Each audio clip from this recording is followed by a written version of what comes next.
The rain in the city didn't really wash the streets clean. It just made the gray asphalt shine like oil, reflecting the red and yellow lights of the passing cars.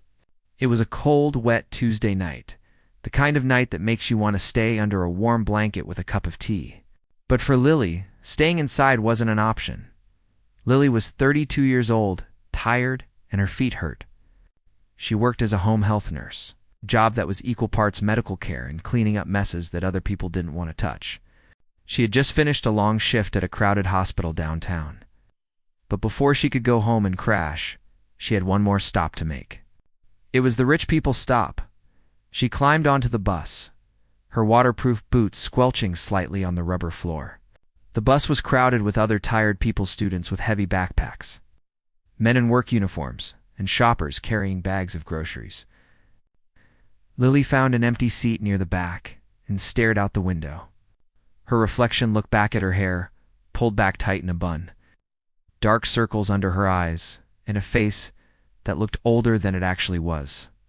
She tried to smooth down her scrubs, but they were wrinkled from being worn for 12 hours straight. She got off the bus at the top of the hill. This was the part of town where the sidewalks were actually swept and the trees had lights wrapped around their trunks, even though it wasn't Christmas yet. The air smelled different here. It didn't smell like exhaust or garbage. It smelled like expensive perfume and wood smoke. Lily walked up the long, winding driveway of the Kensington estate. It was more of a castle than a house, made of gray stone and surrounded by iron gates that looked too heavy to open. She worked here for Mr. Sterling, an old man who had made a fortune in shipping or trains or something like that. He didn't talk much about his money. He mostly just complained about his soup being too cold or the TV being too loud. Lily walked around to the side entrance. The family didn't use the front door, and neither did the staff. She punched her code into the keypad and heard the familiar click.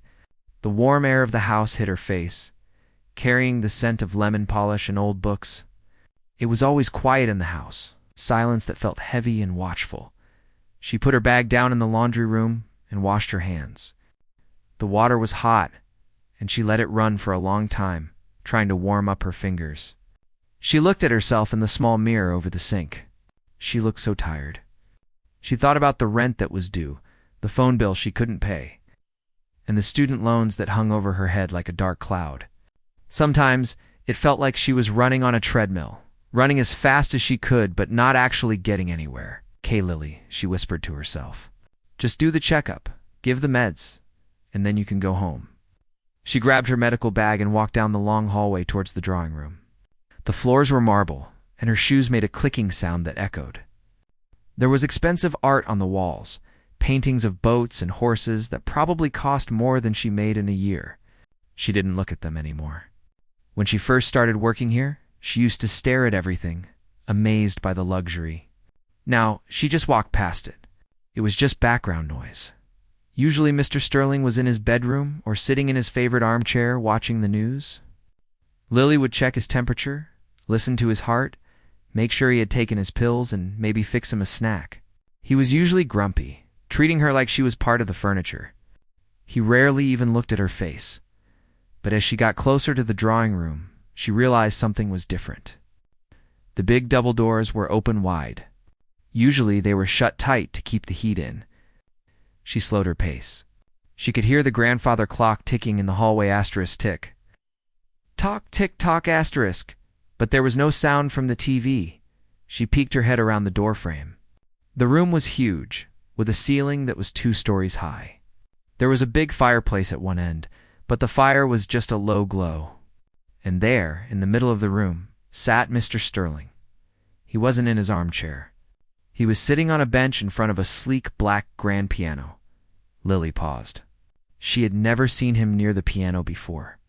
It was a beautiful instrument, shiny and black, looking like a sleeping beast in the corner of the room.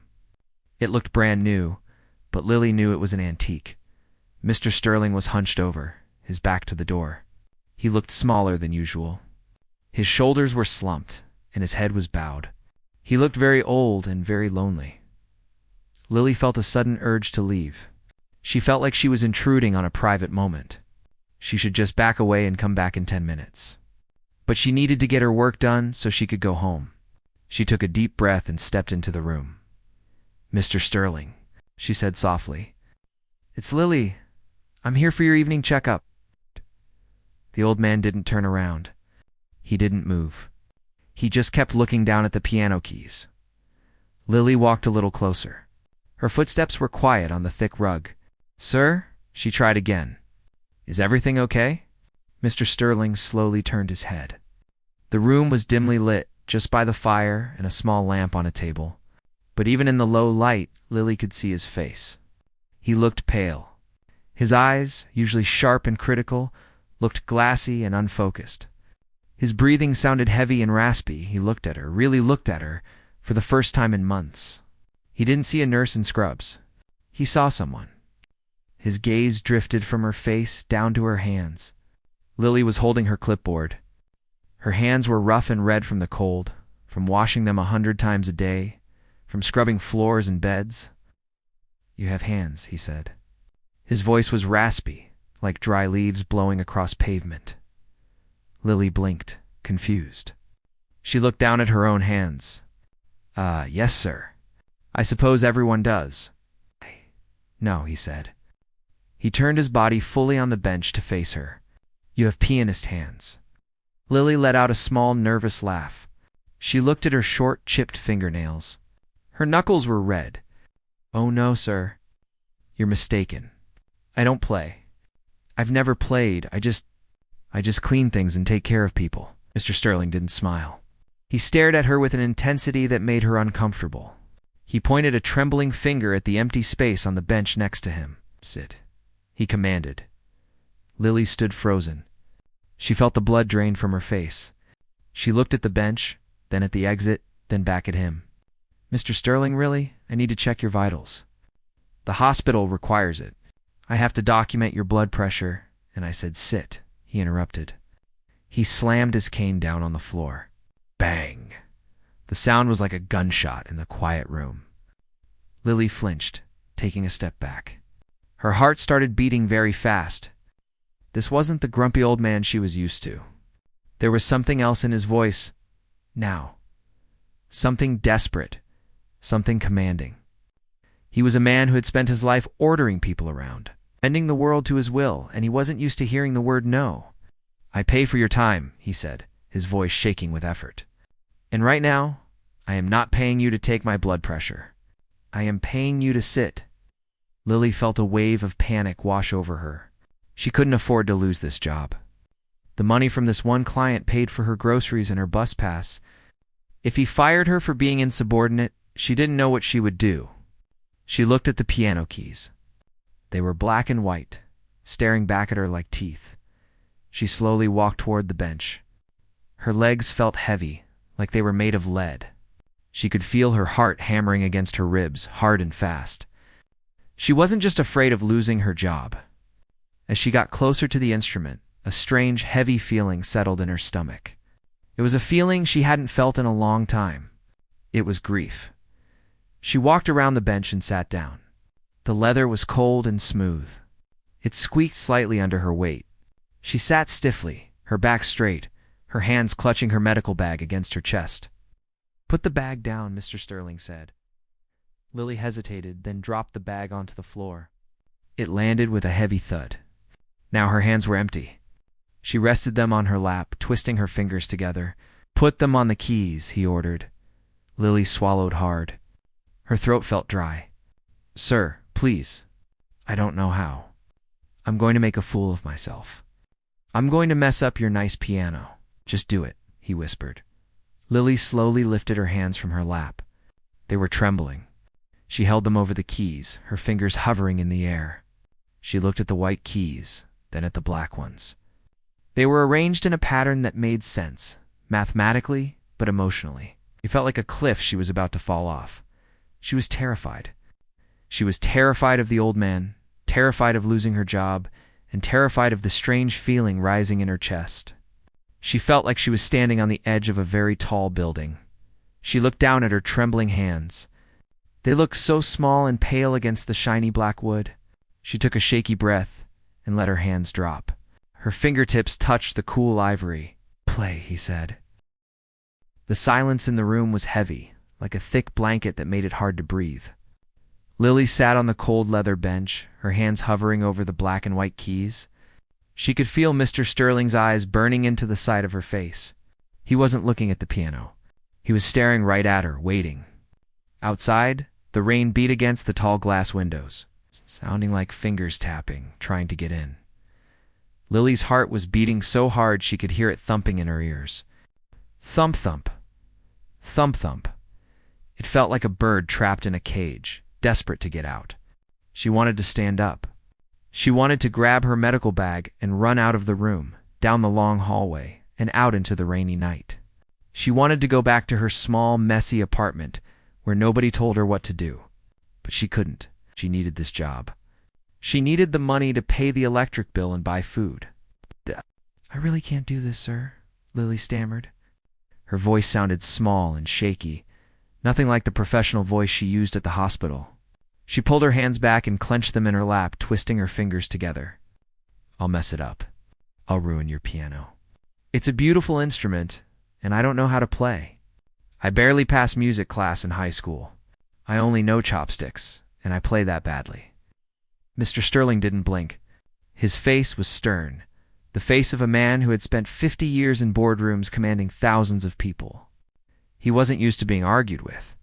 He gripped the silver handle of his cane tightly until his knuckles turned white.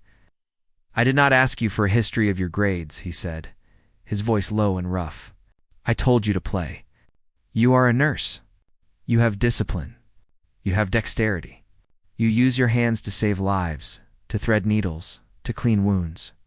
You have control. Now, use it." "But that's different," Lily said, tears starting to well up in her eyes. She felt ridiculous. Here she was, a grown woman, crying in front of a millionaire because he wanted her to play a song. Nursing is following instructions. Music is. It's art. It's talent. I don't have that. I'm just a regular person. I'm nobody. Mr. Sterling shifted his weight on the bench, wincing slightly as his bad hip clicked. He leaned closer to her. The smell of peppermint and old medicine drifted off him. "Nobody is just nobody, girl. You look at this piano every time you come into this room. I've watched you.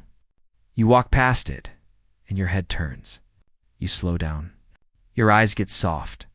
You look at it like it's a person you used to know." Lily froze. She didn't think he had ever noticed her. She thought she was invisible to him, just a shadow that brought pills and thermometers. But he was right. Every time she walked past this piano, something inside her hurt. It was a dull ache, like remembering a dream you used to have but gave up on. "It's just a pretty object," Lily whispered, looking down at her shoes. "I like looking at nice things." "A liar," Mr. Sterling snapped. The word hung in the air. "Stop lying to me. And stop lying to yourself. Put your hands on the keys." He raised his cane slightly and brought the tip down hard on the floor.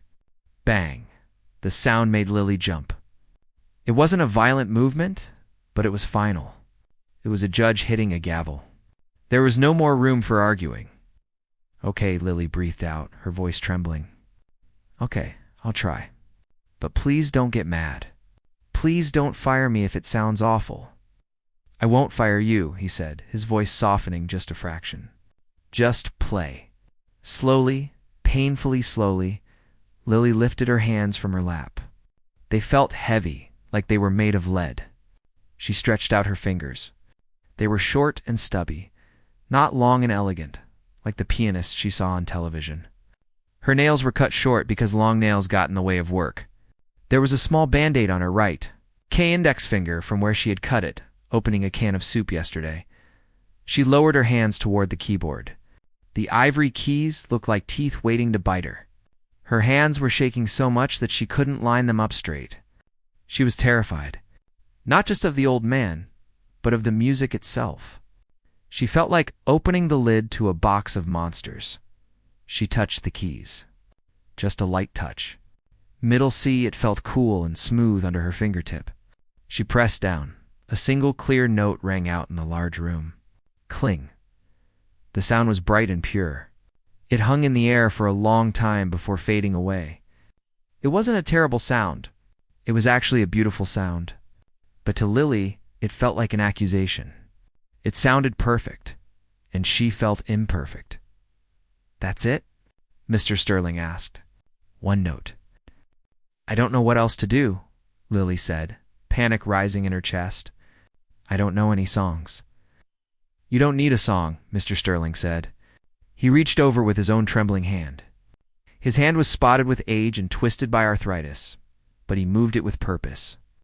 He placed his hand gently over hers, not to hurt her, but to guide her. His skin was dry and paper-thin, warm against her cold fingers.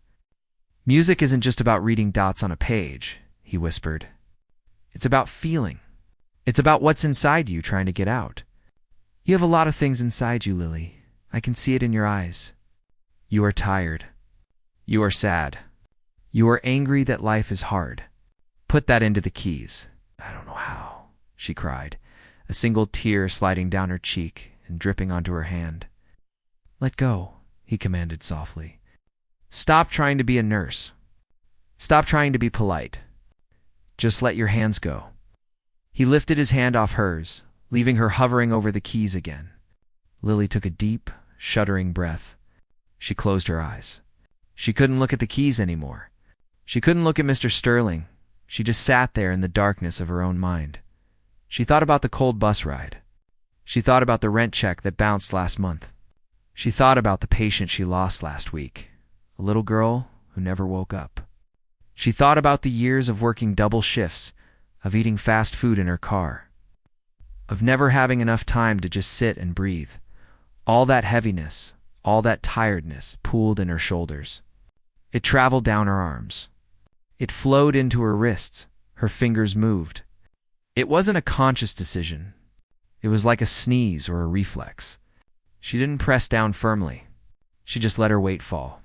Her left hand hit a low note. A deep, rumbling sound. Bomb. Then her right hand moved up and hit 3 notes at the same time. A chord. It wasn't a song. It wasn't chopsticks. It was just noise. It was clunky and awkward, but it was loud. Lily flinched, waiting for Mr. Sterling to yell at her. But he didn't say anything. She kept her eyes shut. She let her hands move again. Her left hand played 2 notes, slow and heavy. Her right hand played a jagged rhythm. It sounded like a storm. It sounded like the rain hitting the windows. It sounded like her heart beating. She wasn't thinking about notes. She wasn't thinking about high or low. She was just pounding her frustration out on the expensive instrument. It felt good. It felt like screaming without opening her mouth. She played a series of notes, harsh and disjointed. If a music teacher heard it, they would say it was wrong. The timing was off. The melody didn't exist. But to Lily, in that moment, it was the only true thing in the world. It was the sound of her life. She could feel the vibrations traveling up from the keys into her fingertips, up her arms and into her chest. The wood was singing for her. The strings were trembling just like she was trembling. She didn't know it, but her shaking hands were starting to steady. The more she played, the less scared she felt. The panic in her chest was turning into something else. It was turning into energy. Mr. Sterling sat very still beside her. He watched her hands. They were moving faster now. They weren't the hands of a nurse anymore. They were the hands of someone letting go of a heavy burden. He saw the tension leave her shoulders. He saw the frown on her face smooth out, even though tears were still streaming down her cheeks. She wasn't a genius yet. She wasn't playing a symphony, but she was playing. She was finally making a sound, and then amidst the chaotic noise she was creating, her pinky finger hit a high A note. It rang out clear and sharp, cutting through the heavy bass note she was playing with her left hand. It was a mistake, a slip of the finger. But as the note faded, the silence that followed felt different. It felt electric. It felt like the air in the room had changed. Lily opened her eyes. She looked down at the keys, her chest heaving. She felt like she had just run a marathon. She slowly pulled her hands away from the piano, curling them into fists in her lap. "I'm sorry," she gasped, turning to look at Mr. Sterling. "Made a mess." It was terrible. Mr. Sterling didn't look angry. He wasn't frowning. He was staring at the piano keys, a strange, unreadable expression on his face. He slowly turned his head to look at her. "No," he said, his voice barely a whisper. "It wasn't terrible. It was a beginning." He reached out and touched her shoulder. "Do it again. But this time, don't just hit the keys. Listen to them. They are talking to you." The room was perfectly still. The only sound was the soft, rhythmic ticking of the grandfather clock in the corner and the heavy, ragged sound of Lily's breathing. She sat on the bench, her hands curled into tight fists in her lap, pressing her fingernails into her palms until it hurt. She was waiting for Mr. Sterling to laugh. She was waiting for him to tell her to get out, to tell her she was as terrible at music as she suspected she was. But he didn't say a word. He just sat there, staring at the piano keys, as if they had just spoken to him. Lily felt a hot tear slide down her cheek and land on her nurse's scrubs. She wiped it away quickly, embarrassed. She felt exposed, like she had just told a stranger her deepest secrets, without using any words. The noise she had made, the banging, the chaotic clashing of notes, had felt like throwing up. It felt like she had purged something poisonous from her body, and now she was left feeling empty and shaky. "It was just noise," Lily whispered to the floor. "I told you I can't play." "It wasn't noise," Mr. Sterling said. His voice was different now. It wasn't sharp or commanding. It sounded quiet, almost amazed. It was a cry for help. "But you stopped too soon." Lily shook her head. She wanted to leave. She wanted to go back to being invisible. "I need to check your blood pressure, sir." "It's getting late. My shift ended an hour ago." "Forget the blood pressure," Mr. Sterling snapped, but not unkindly. "Look at the keys, Lily. Really look at them." Lily slowly lifted her head. The black and white ivory keys gleamed under the soft light of the chandelier. They looked innocent, just pieces of plastic and wood, but she knew they held power. They held a magic she didn't understand. "You are afraid of them," Mr. Sterling observed.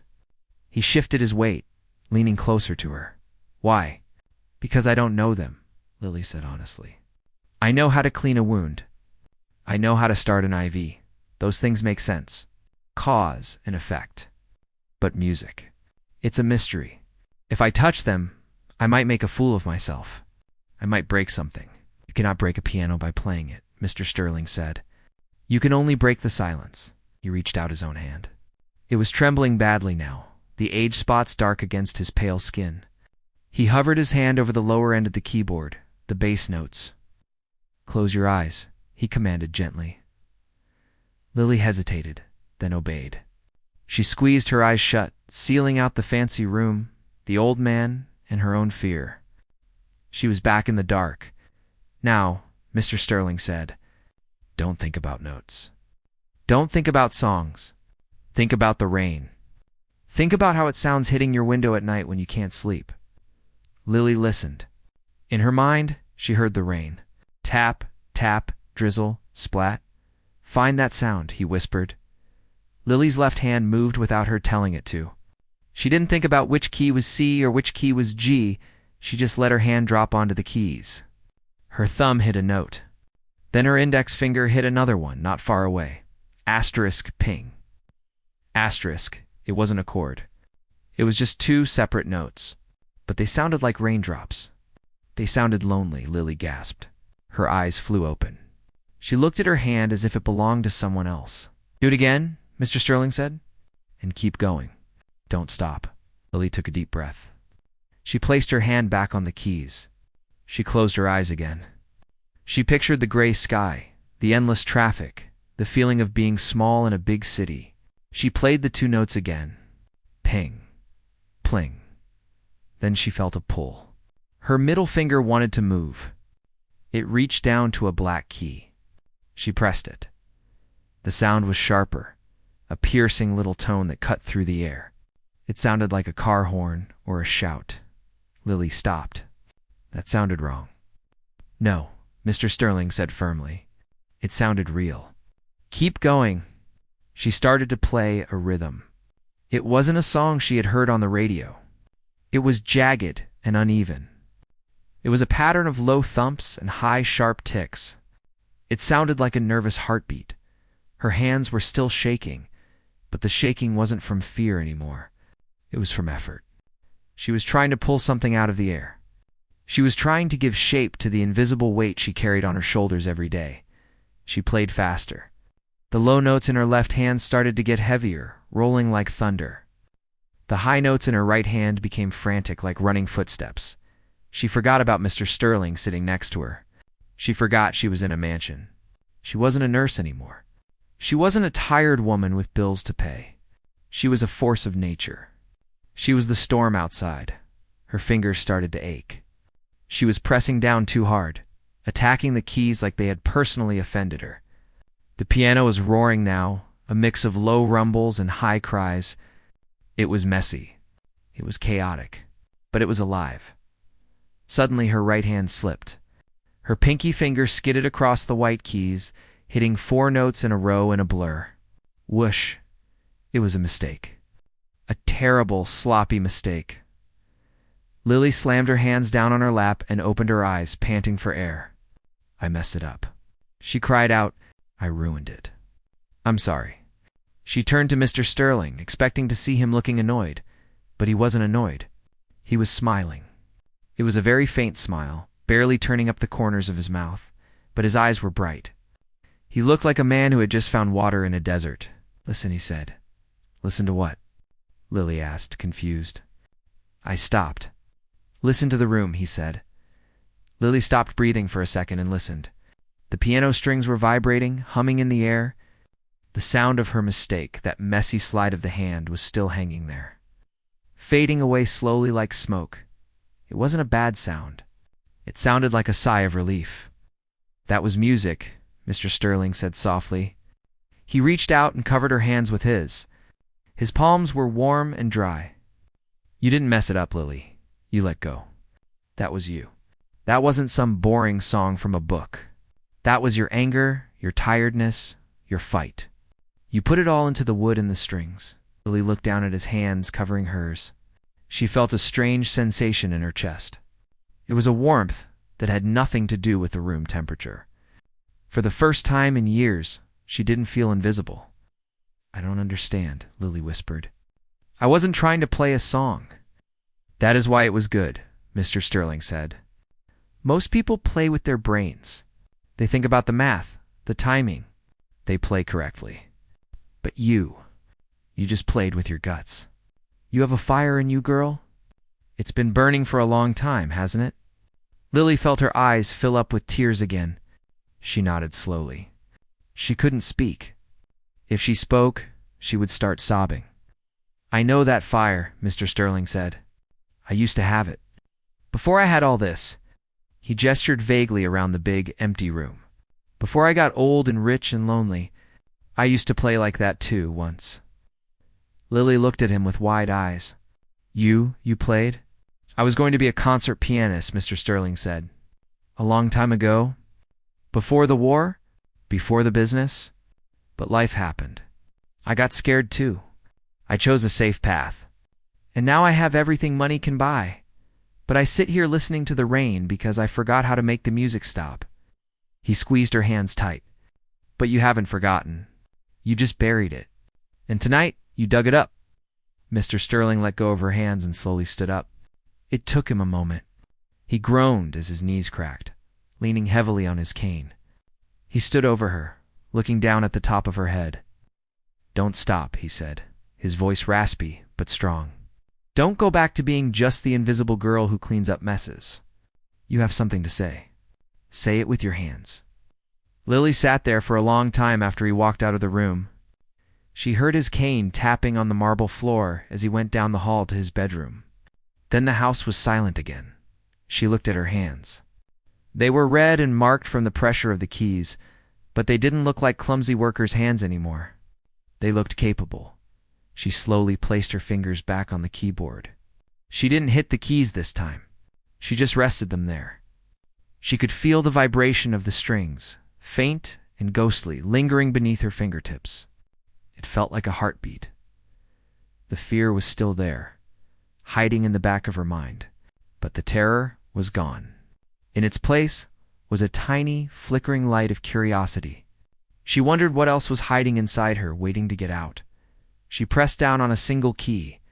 A soft, gentle note floated into the air. It wasn't a cry for help this time. It was a whisper, and for the first time in her life, Lily didn't hate the sound she made. The single note Lily played hung in the air like a question mark. It was soft, gentle, and completely unlike the chaotic banging she had done just moments before. She sat there, frozen, her fingers still pressing the key down.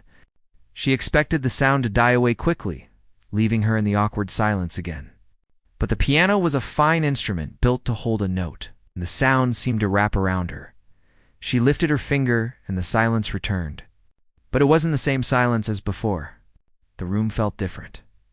It felt like the air had been stirred up, like the dust had been knocked off the rafters. Lily looked at her hands.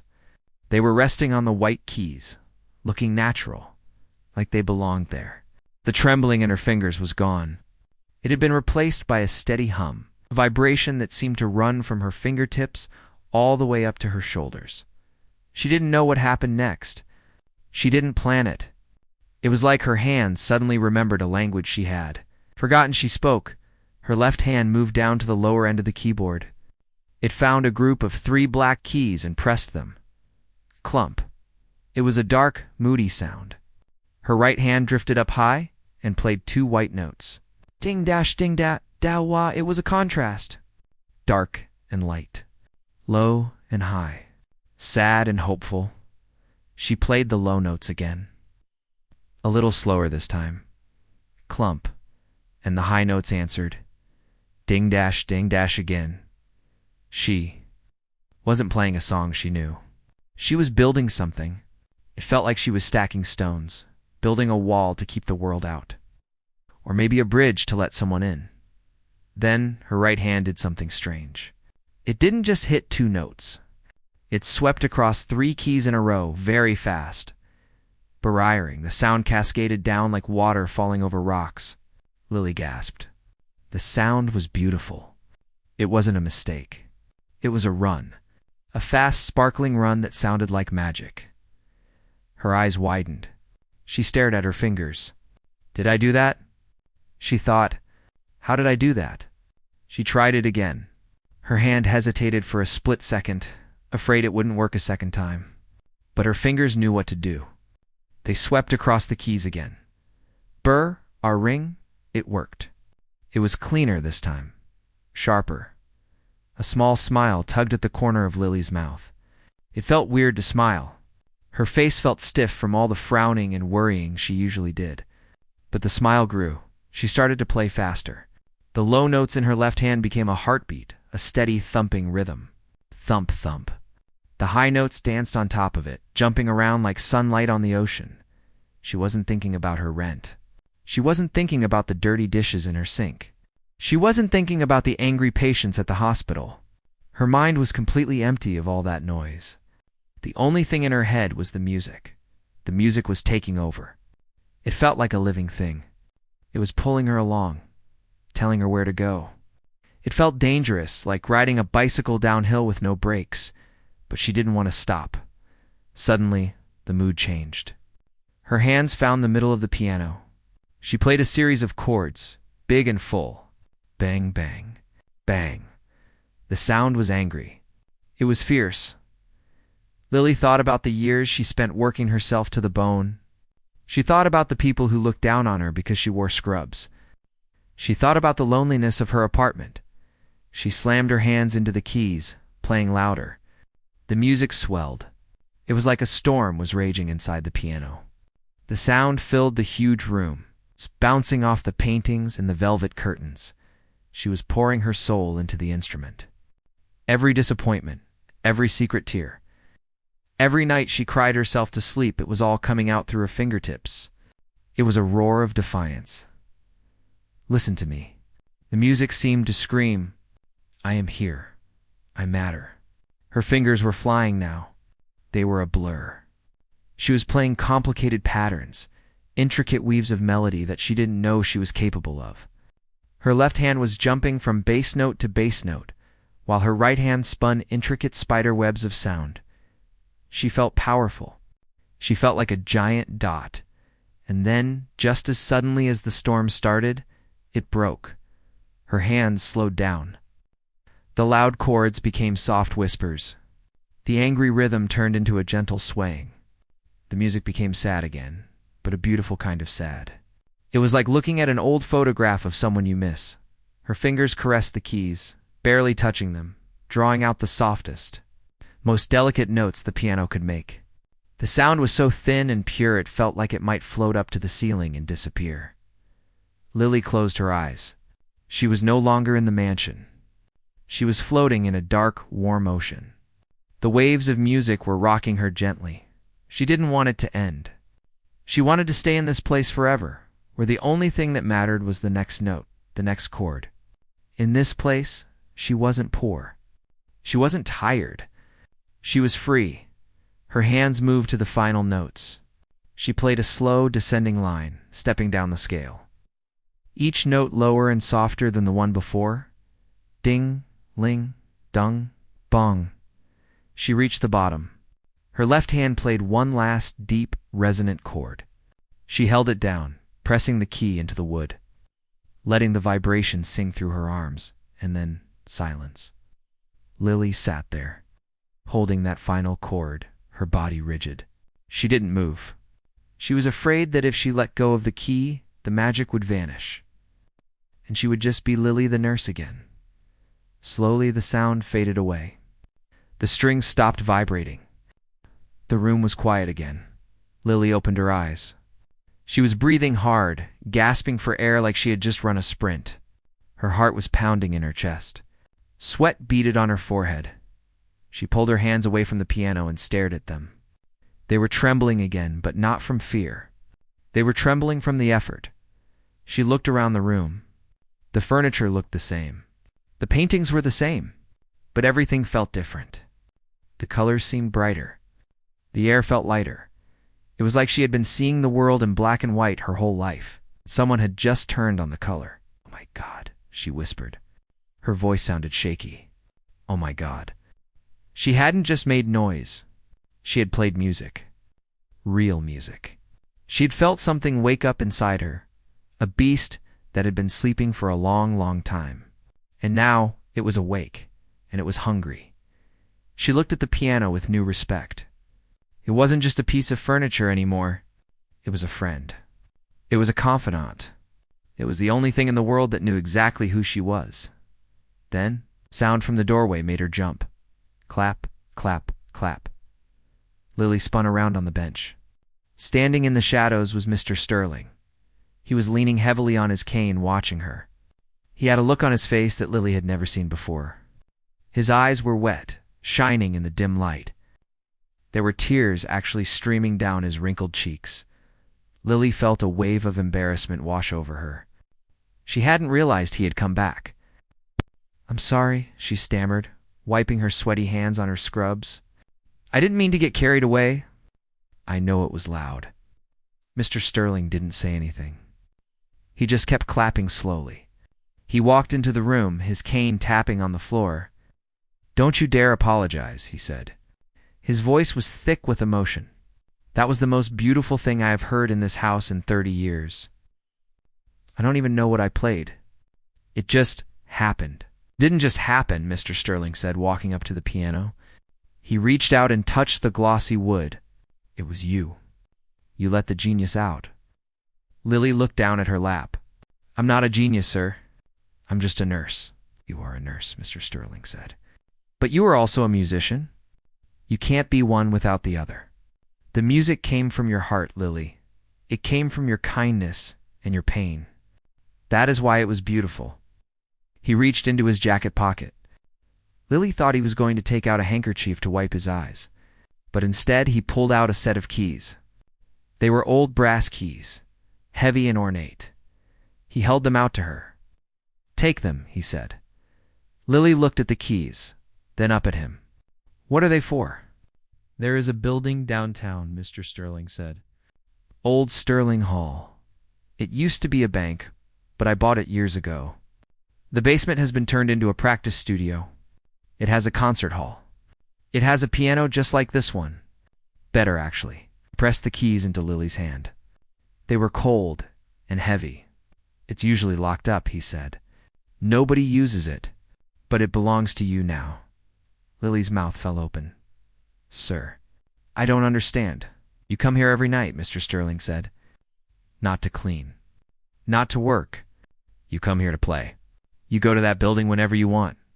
You practice until your fingers bleed if you have to. I can't accept this, Lily stammered. This is too much. It is not too much, Mr. Sterling said firmly. He looked at her with an intensity that scared her. You have a gift, Lily.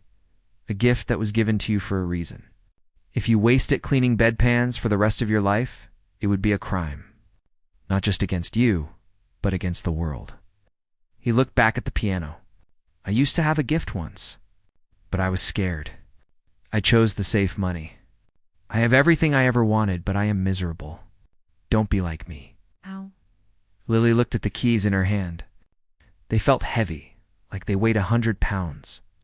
She looked at the piano. She thought about the feeling of the music flowing through her. The feeling of being free. She realized that for the first time in her life, she had a choice. She didn't have to just survive anymore. She could actually live. Okay, Lily whispered. I'll go. Mr. Sterling smiled. It was a genuine smile this time. Good. Now, go home. Get some sleep. And come back tomorrow. The piano is waiting. The rain had finally stopped when Lily walked out of the Kensington estate. The air was cold and crisp, smelling of wet pavement and leaves, but Lily didn't feel the chill. She felt like she was walking on air. Her coat pockets felt heavy with the brass keys Mr. Sterling had given her. They clinked together with every step she took, a metallic reminder that her life had shifted on its axis. She got on the bus. But she didn't stare out the window at the dark streets like she usually did. Instead, she found herself looking at her hands. She turned them over in the dim light of the bus, flexing her fingers. They looked the same, short, slightly rough, with the small band-aid still on her index finger, but they felt different. They felt electric. It was as if invisible strings were attached to them, pulling her toward something she couldn't see but could definitely feel. When she got home to her small apartment, she didn't immediately take off her shoes or collapse onto the couch. She stood in the middle of her tiny living room and looked around. It was messy. There were piles of laundry on the chair, dishes in the sink, and stacks of unpaid bills on the counter. Usually, the sight of those bills made her stomach hurt. Tonight, they just looked like paper. They were still a problem, yes, but for the first time. They weren't the only thing that mattered. She took the brass keys out of her pocket and set them on the kitchen table. They shone under the cheap fluorescent light. She made herself a cup of tea and just sat there, looking at them, until the sun came up. The next morning, Lily called in sick to the hospital. It was the first time she had ever done that without actually being sick. She felt a pang of guilt. She knew the ward was short-staffed, but she knew she couldn't go. She had somewhere else she needed to be. She dressed in her usual jeans and a sweater, put the keys in her pocket, and headed downtown. Old Sterling Hall was a massive gray stone building that looked like a bank from the 1920s. It sat on a corner, imposing and quiet, surrounded by modern glass office buildings that looked down on it. Lily found the side door. Her hand was shaking a little as she slid the big brass key into the lock. It turned with a heavy, satisfying clunk. She pulled the heavy door open and stepped inside. It smelled like dust and old wood. The building was silent. She found her way to the basement, following Mr. Sterling's directions. At the end of a long hallway, there was a heavy oak door. She opened it and stopped in her tracks. The room was huge. It had high ceilings with faded murals painted on them and thick red curtains that covered the windows. And in the center of the room, bathed in a beam of light that struggled through the dirt on the glass, sat a grand piano. It was bigger than the one at the estate. It was black and shiny and looked terrifying. Lily walked toward it slowly. Her footsteps echoed on the wooden floor. She felt small in this big room, but she also felt like she was coming home. She sat down on the bench. The leather was cracked and worn. She took a deep breath and placed her hands on the keys. She didn't play a song. She just played a chord. A simple, major chord. The sound that came out was huge. It filled the vast room, bouncing off the walls and coming back to her ears like a wave. It wasn't the polite sound of a parlor piano. It was a roar. Lily spent the next 4 hours in that room. She forgot about time. She forgot about hunger. She didn't know any real songs, so she played what she felt. She played her frustration with the bus system. She played the beauty of the rain. She played the loneliness of Mr. Sterling in his big house. She played the relief of finally finding her voice. Her fingers moved faster and faster. At first, they stumbled and got tangled up. She hit wrong notes, sour notes that made her wince. But she didn't stop. She played through the mistakes. She learned that a wrong note could lead to a new rhythm if she just kept going. She realized that her brain didn't know the music, but her hands did. It was like the music had been stored in her muscles, in her bones, waiting for the moment she would let them speak. Weeks went by. Lily developed a routine. She would work her shifts at the hospital, moving from patient to patient, checking charts and dispensing meds. But she was different now. The patients noticed. They said she seemed calmer, gentler. The nurses noticed she smiled more.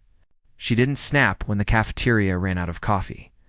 When her shift ended, she didn't go home to sleep. She went to Old Sterling Hall. Sometimes she would stay until midnight.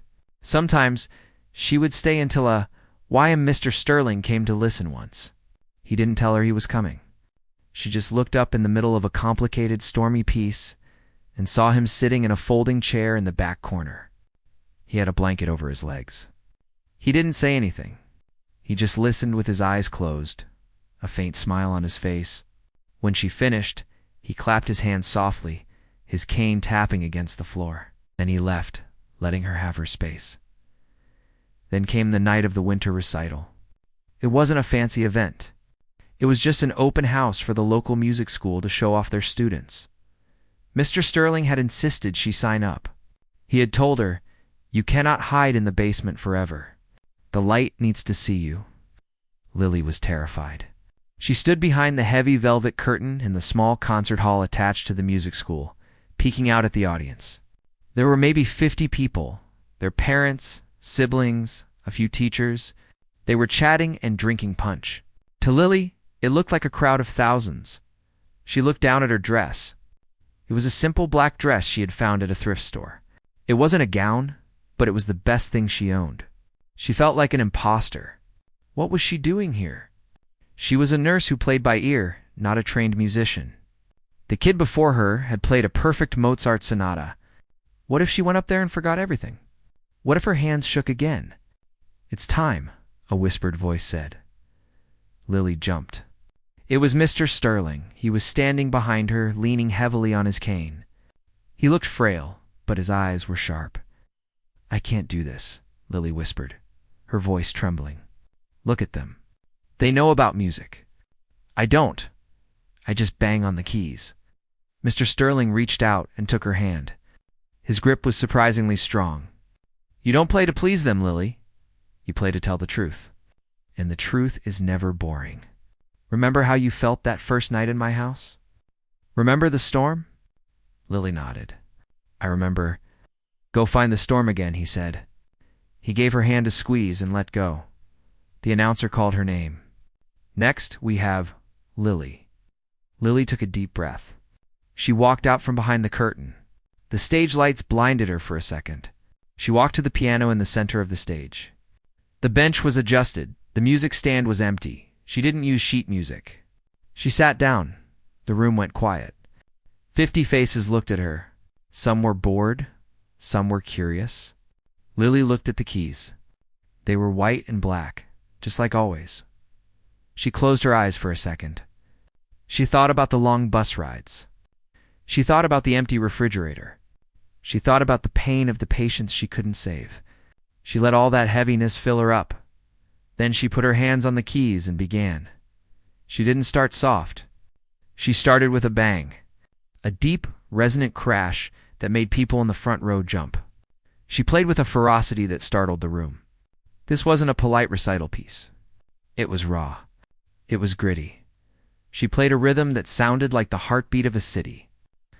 She played melodies that soared like birds and crashed like waves. Her hair fell out of its clip, but she didn't care. She swayed with the music, her body moving with the emotion. At first, the audience was confused. They looked at each other. This wasn't classical music. It wasn't jazz. It was something wild and new. But then they stopped looking at each other. They started looking at her. They leaned forward in their seats. They stopped checking their watches. They could feel it. They could feel the exhaustion in the low notes and the hope in the high runs. They could feel the struggle of a human soul trying to break free. It was a story without words, a story that everyone in that room understood in some way, the story of trying to survive. Lily played on. She wasn't thinking anymore. She was just a vessel for the sound. She was the storm and the shelter all at once. When she finally hit the final chord, she didn't let go immediately.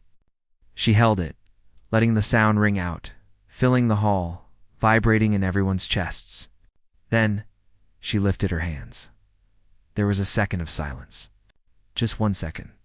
The kind of silence where you hold your breath. Then, the applause exploded. It wasn't polite clapping. It was a roar. People stood up. A man in the back whistled. A woman in the front was wiping tears from her eyes. Lily sat there, stunned. She looked out at the standing ovation. She looked to the side of the stage. Standing in the wings, almost hidden by the curtain, was Mr. Sterling. He wasn't clapping. He was just looking at her, nodding slowly. He looked proud. Lily stood up and bowed. Her hands were trembling, but not from fear this time. They were trembling with joy. She realized she wasn't invisible anymore. She had been seen. She had been heard. She walked off the stage, her heart soaring higher than the music. She knew she still had to work shifts. She knew she still had bills. But she also knew she had a gift, a genius inside her that no amount of poverty could silence. And for the first time in her life, the future looked bright.